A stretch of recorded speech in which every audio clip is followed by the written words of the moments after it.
বিসমিল্লাহির রহমানির রহিম। CSL training এর পক্ষ থেকে সবাইকে স্বাগতম। আজকে যে টপিকটা নিয়ে আমরা ডিসকাস করব সেটা হচ্ছে যে ভিএমআর ওয়ার্কস্টেশন 10 এ কিভাবে Red Hat Enterprise Linux 7 install করতে হয়। তা আমরা আমাদের প্রিভিয়াস লেসনে আমরা যেটা দেখেছি সেটা হচ্ছে কিভাবে ভিএমআর ওয়ার্কস্টেশন 10 সেটআপ করবেন রেড হ্যাট এন্টারপ্রাইজ লিনাক্স 7 এর জন্য আর কি। কারণ ভিএমআর ওয়ার্কস্টেশন 10 এ রেড হ্যাট এন্টারপ্রাইজ লিনাক্স 7 রিলেটেড কোনো মডিউল অ্যাড হয় না আর কি। কিন্তু আমরা ফিদোরার উপর ভিত্তি করে অর্থাৎ ফিদোরা কার্নেলের উপর ভিত্তি করে রেড হ্যাট এন্টারপ্রাইজ লিনাক্স 7 এর আমরা সেটআপ করেছি আর কি। তো আজকে আমরা স্টেপ বাই স্টেপ ইনস্টলেশনটা দেখব। প্রথমে আমরা এর আগে যথেষ্ট যে প্রিরিকুইজিট যে কাজগুলো ছিল সেই কাজগুলো করে রেখেছি আর কি। তো আমরা এখানে রেড হ্যাট এন্টারপ্রাইজ লিনাক্স 7 এর আমরা এখানে ক্লিক করলে এখানে একটা সামারি আপনি দেখতে পাবেন যে আমাদের RAM 1 GB, processor 4, hard disk 15 GB এবং সিডি/ডিভিডির জন্য অর্থাৎ আইএসওর জন্য আমরা সিডি/ডিভিডি, এছাড়া নেটওয়ার্কিং অ্যাডাপ্টার আমরা এখানে অ্যাড করেছি আর কি। তো আমরা এখান থেকে আমাদের সিস্টেমটা রান করব, অর্থাৎ এখান থেকে দেন অর্থাৎ আপনি রেড হ্যাট এন্টারপ্রাইজ লিনাক্স বুট করার পরে আপনি এই ধরনের একটা মেনু পাবেন। অর্থাৎ আগে রেড হ্যাট এন্টারপ্রাইজ লিনাক্স 6 এর একটা কালারফুল ব্যাকগ্রাউন্ড ছিল আর কি, যদিও এটা এখানে নাই আর কি। তো আপনি এখানে দেখতে পাচ্ছেন install Red Hat Enterprise Linux 7 এবং টেস্ট মিডিয়া। তো আমরা ফার্স্টে ইনস্টল দেব আর কি, এবার এন্টার দেন।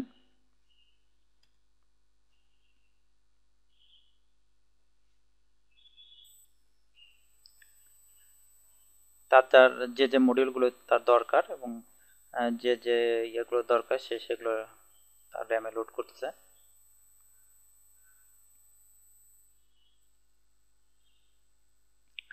প্রথমে আমরা এখান থেকে আপনার ল্যাঙ্গুয়েজ, বাম পাশে আপনি দেখতে পাচ্ছেন এটা ল্যাঙ্গুয়েজ এবং ডান পাশে আপনার এখানে কিবোর্ড, এখানে আপনি দেখতে পাচ্ছেন যে কিবোর্ড ইউএস ইংলিশ বেসড, আর এখানে ল্যাঙ্গুয়েজ ইংলিশ। আমরা ইউনাইটেড স্টেটের ল্যাঙ্গুয়েজটা আমরা এখানে ব্যবহার করব। এরপর আমরা নেক্সট প্রেস করব আর আই ওয়ান্ট টু প্রসিড। ওকে, এখন আপনি দেখতে পাচ্ছেন যে এখানে কানেক্টেড ইথারনেট পোর্ট এখানে আসছে, অর্থাৎ আপনি এখানে চাইলে এটা কনফিগার করে নিতে পারেন আর কি। আমরা চাইলে এটা পরেও কনফিগার করতে পারবো। অর্থাৎ আপনি এখানে বাই ডিফল্ট দেখতে পাচ্ছেন যে ইথারনেট পোর্ট এনাবেল এবং ডিজেবল, অর্থাৎ এটা আমরা অন করলাম এবং সে এটা কানেক্টিং দেখাচ্ছে। এখানে কিন্তু কোনো আইপি অ্যাড্রেস এখন শো করতেছে না। আপনি এখান থেকে চাইলে আইপি অ্যাড্রেস কনফিগার করে নিতে পারেন। অর্থাৎ আমরা কনফিগারে যে আমরা এখানে আমাদের কানেকশনের নাম ETH0 এবং আমাদের আইপি ভার্সন 4 এর সেটিং এর ক্ষেত্রে আমরা এখানে ম্যানুয়াল আইপি বসাতে পারি করব। অর্থাৎ এখানে আমাদের আইপি অ্যাড্রেসটা দিই 192.168, যে কোনো একটা আইপি অ্যাড্রেস দেই 110। এরপর নেটমার্কস 255.255.255.0 এবং গেটওয়ে আমাদের 192.168.11.1। আর ডিএনএস এর ক্ষেত্রে আমরা একটা গ্লোবাল বা পাবলিক ডিএনএস ব্যবহার করি এই মুহূর্তে 4.2.2. ডোমেন সার্চ আমরা banglaCVT.com এই ডোমেনটা দিই। ওকে, এরপর আমরা যেটা করব সেভ করব। যখন আপনি সেভ করবেন তখন দেখবেন এখানে একটা সামারি আপনার এখানে চলে আসছে। এখানে আপনি দেখতে পাচ্ছেন যে এখানে IP address, subnet mask, default route অর্থাৎ আপনার গেটওয়ে এবং ডিএনএস সার্ভার। এখানে আপনার হোস্ট নেমটা আপনি ডিক্লেয়ার করবেন, অর্থাৎ আমরা এখানে ডিক্লেয়ার করব সার্ভার 1.banglaCVT.com। ওকে, এরপর আমরা এখান থেকে কন্টিনিউ প্রেস করব। এখানে আপনি দেখতে পাচ্ছেন যে এখানে একটা ইনস্টলেশন সামারি আসছে। এখান থেকে আপনার ডেট অ্যান্ড টাইমটা আমরা ফিক্সড করে নিই আর কি। অর্থাৎ আমরা আমাদের ঢাকা রিজিয়নটা এখান থেকে সিলেক্ট করে নিই, ঢাকা। এরপর ডান প্রেস করেন। এরপর যেটা এখানে আসবেন সেটা হচ্ছে ল্যাঙ্গুয়েজটা ইউনাইটেড স্টেটস আছে, কিবোর্ড ইউএস আছে। এবার সফটওয়্যার ইনস্টলেশন মিডিয়া হিসেবে আমরা বিভিন্ন ভাবে সেট করতে পারি। যদি আপনার ফিজিক্যাল মিডিয়া হয় তাহলে আপনি ফিজিক্যাল মিডিয়া থেকে এখানে দেখা দিতে পারেন। আর যদি আপনার নেটওয়ার্ক মিডিয়া হয় অর্থাৎ নেটওয়ার্ক থেকে আপনি এইচটিটিপি এফটিপি এনএফএস আপনার ইনস্টলেশন দেখাতে পারেন। তা আমরা এখানে ফিজিক্যাল মিডিয়া ব্যবহার করব। এরপর ডান। ওকে, এখন নেটওয়ার্ক কানেক্টিভিটি আমরা কিছুক্ষণ আগে করেছি আর কি। এরপর আমার স্টোরেজ অর্থাৎ পার্টিশনিং।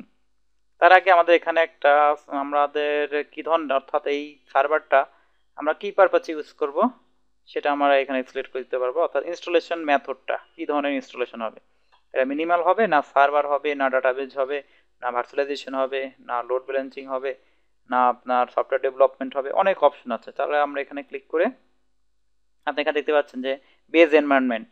এখানে আপনার সার্ভারটাকে অনেকভাবে ব্যবহার করতে পারেন, web server, file server, infrastructure server, আপনার ভার্চুয়ালাইজেশন, জিনোম ডেস্কটপ, আপনি আপনার মতো করতে পারেন আর কি। তো এখান থেকে আমরা কিন্তু আরও ডান পাশে কোনো একটা বেজ এনভায়রনমেন্ট এখানে সিলেক্ট করার পরে ডান পাশে আরও কিছু এক্সট্রা ফিচার আসবে, যেটা আপনার লাগবে সেটা আপনি সিলেক্ট করে নিতে পারেন। তো আমরা এই মুহূর্তে আমরা ডেস্কটপ এনভায়রনমেন্টে আমাদের দরকার, কারণ আমরা পরবর্তীতে বাকি কাজগুলো আমরা করে নেব আর কি। ডেস্কটপ এনভায়রনমেন্টের জন্য আমাদের যে যে জিনিসগুলো লাগবে সেটা হচ্ছে একটা আমাদের এক্স উইন্ডোজটা লাগবে, আর লাগবে আমরা এখান থেকে আমাদের নেটওয়ার্কিং টুলস অর্থাৎ নেটওয়ার্কিং এর জন্য কিছু টুলস এখানে লাগবে। এছাড়াও আমাদের ইন্টারনেট ব্রাউজার ফায়ারফক্স, এটা আমরা এখান থেকে অ্যাড করতে পারি আর কি। এছাড়াও আপনার যদি কোনো স্পেশাল কোনো টুলস আপনার দরকার হয় তাহলে আপনি এখান থেকে অ্যাড করে নিতে পারবেন আর কি। এরপর আমরা যেটা করতে পারি, এবার আমাদের এখানকার কাজ শেষ, এবার আমরা ডান দিয়ে বেরোয় যাবো আবার। এরপর তাহলে আমরা এখানে দেখতে পাচ্ছেন যে জিনোম ডেস্কটপ আমাদের সফটওয়্যার ইনস্টলেশন বেসটা। এরপর আমরা স্টোরেজ কনফিগার, স্টোরেজ ক্লিক করে এখন স্টোরেজের জন্য আপনি এখানে দেখতে পাচ্ছেন যে আমাদের যে প্রিডিফাইন্ড যে স্টোরেজটা 15.36 জিবি, অর্থাৎ যেটা আমরা ভিএমওয়্যার ওয়ার্ক স্টেশন 10-এ আমরা অ্যাটাচ করেছিলাম সেটা এখানে শো করতেছে। তা আমরা এটার উপর ক্লিক করে এটা আমরা এখানে এডিট করতে পারি, অর্থাৎ আমরা আমাদের জন্য যে রিকোয়ারমেন্ট ছিল অর্থাৎ রেড হ্যাট এন্টারপ্রাইজ লিনাক্স 7 এর যে রিকোয়ারমেন্ট যে পার্টিশনগুলো সেই পার্টিশনগুলো আমরা এখানে অ্যাসাইন করব। এখানে ডানে যাওয়ার পর এখানে আপনি দেখতে পাচ্ছেন যে এখানে you have 15.36 GB of free space with enough to Red Hat Enterprise Linux 7 installation. এখন আমরা এটা করব, এটা আমরা রিভিউ পার্টিশন অর্থাৎ আমাদের এটাকে ম্যানুয়ালি আমরা করব আর কি। এটার জন্য আমরা সিলেক্ট করে এরপর আমরা যেটা করব সেটা হচ্ছে আমরা স্ট্যান্ডার্ড পার্টিশন। এরপর আমরা এখানে কন্টিনিউ করব। এখানে দেখতে পাচ্ছেন যে এখানে total new red enterprise Linux 7 এর ইনস্টলেশন সামারি, সেই সামারিটা আসছে। এটা আমরা এখন ম্যানুয়াল পার্টিশনের যা যা আমরা করব, অর্থাৎ মিনিমাম আমাদের 3টা পার্টিশন আমরা এখানে দরকার। আমরা এখানে নিচে এই প্লাস চিহ্নতে আমরা অ্যাড করব মাউন্ট পয়েন্ট হচ্ছে আপনার এখানে দেখেন যে রুট বুট সোয়াপ ভার। আমাদের ফার্স্টে আমরা বুটের জন্য আমাদের স্পেস আমরা অ্যালোকেট করি। রেড হ্যাট এন্টারপ্রাইজ লিনাক্স 7 এর জন্য আমরা 500 MB এখানে ব্যবহার করব। Add to mount point. আপনারা দেখতে পাচ্ছেন যে আমার SD1 এ এটা বুট পার্টিশন হিসেবে আমার 500 MB এখানে আমরা অ্যাড করলাম। আর এটা চাইলে আপনি একটা লেভেল দিতে পারেন আর কি, যে বুট পার্টিশন।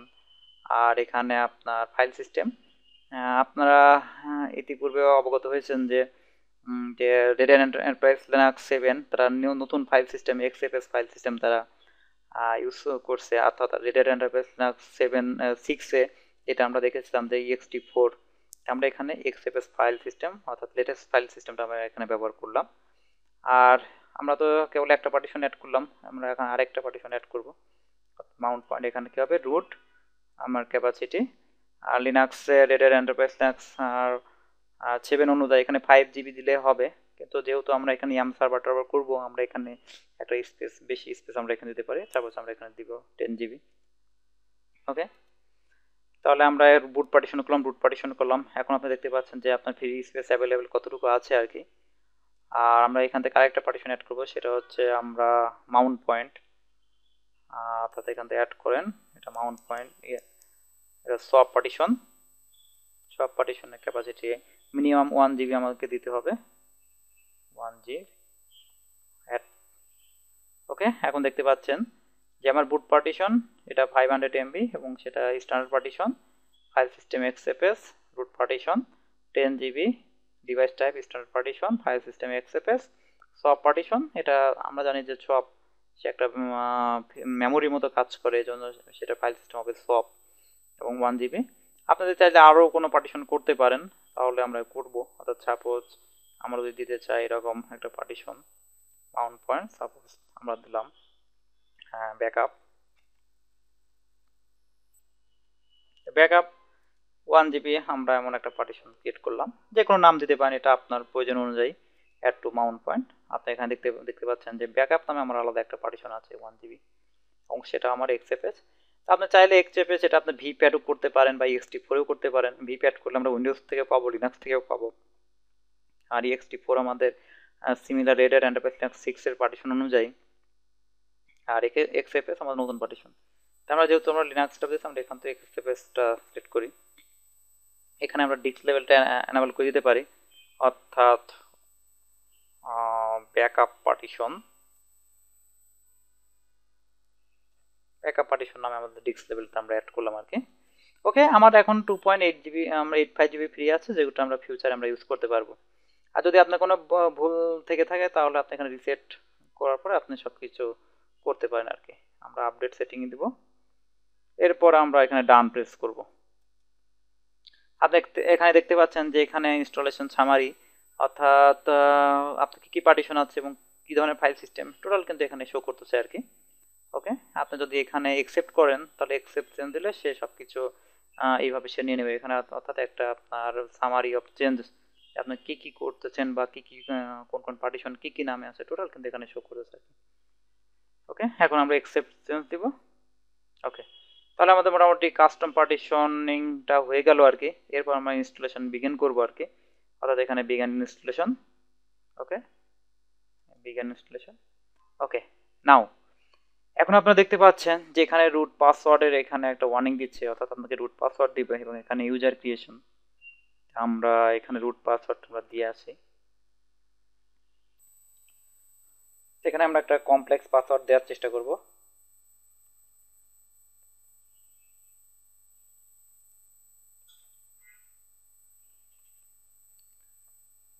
এরপর আমরা এখানে ডান দেব। আপনারা দেখতে পাচ্ছেন যে রুট পাসওয়ার্ড ইজ সেট।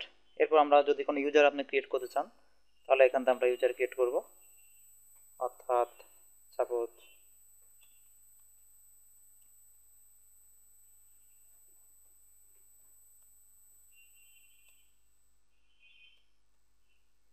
এখানে আমি একটা ইউজার ক্রিয়েট করলাম, এবং এখান থেকে একটা পাসওয়ার্ড আপনি দিয়ে দিলেন।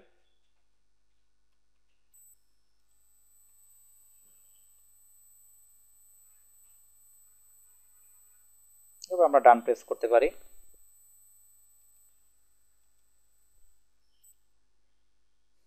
এখন দেখেন টোটাল আমার টোটাল 1412টা আমাদের প্যাকেজ ইনস্টল হবে।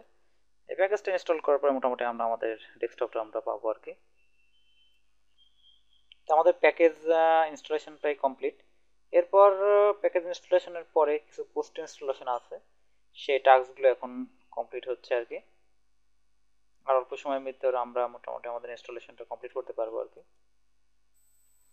এখন আমাদের আপনারা দেখতে পাচ্ছেন যে এখন বুটলোডারটা ইনস্টল হচ্ছে আর কি। এবং বুটলোডার ইনস্টলেশন শেষে আমাদের সিস্টেমটা মোটামুটি এখনই রেডি হয়ে যাবে আর কি।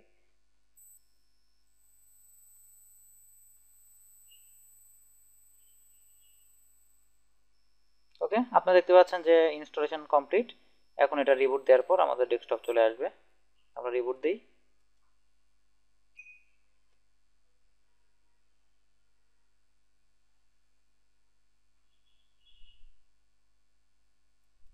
এরপর আমরা Red Hat Enterprise Linux everything এটা এন্টার দেব। লাইসেন্স এগ্রিমেন্টে আমরা এখানে কি অ্যাকসেপ্ট করব, অ্যাকসেপ্ট করার পর আমরা এখানে ডান করব।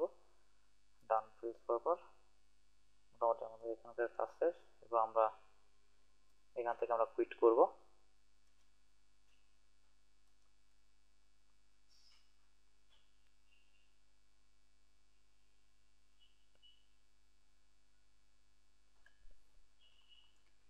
আমাদের এখানে আরও কিছু স্টেপ আমাদের এখানে বাকি আছে। আমরা এখানে কে ডামটা আমরা ফরওয়ার্ড করব এবং আমাদের এই মুহূর্তে যদি আপনি এটা যদি অরিজিনাল লাইসেন্স ভার্সন হয় তাহলে আপনি এটা রেডাটা রেজিস্ট্রেশন করবেন, আদারওয়াইজ এটা আমাদের এই মুহূর্তে রেজিস্ট্রেশন করার দরকার নাই। নো আই প্রেফার এখানে ফিনিশ।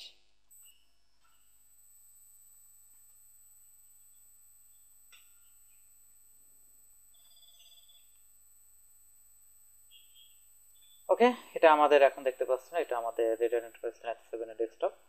আমরা এখন এই ইউজার দিয়ে এখন লগ ইন করতে পারি।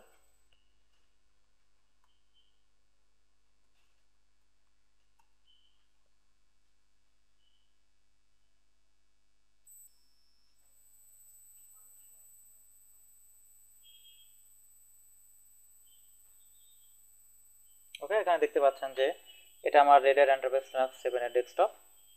এখানে নর্মালি আমাদের যে ডেস্কটপের যে মেনুগুলো আছে এখানে পাবেন। এটা আমাদের জিনোম থ্রি ডেস্কটপ এনভায়রনমেন্ট। এখানে কিছু বেসিক কিছু কনফিগারেশন আছে। এখানে ল্যাঙ্গুয়েজ, কিবোর্ড, ওকে, এভরিথিং। ওকে, এখানে আপনারা দেখতে পাচ্ছেন যে এখানে যাবতীয় সব নেসেসারি আপনার এখানে মেনুগুলো আছে। আমরা নেক্সট টপিক্সে আজকে আমাদের টপিক্সের শেষ পর্যায়ে চলে আসছি। আমরা মোটামুটি আমাদের রেডার এন্টারপ্রাইজ লিনাক্স 7 ইনস্টলেশনটা কমপ্লিট করলাম। আর পরবর্তীতে আমরা আমাদের এখান থেকে আবার আমাদের পরবর্তী লেসন শুরু করবো আর কি। সিএসএল ট্রেনিং পক্ষ থেকে সবাইকে ধন্যবাদ। আল্লাহ হাফিজ।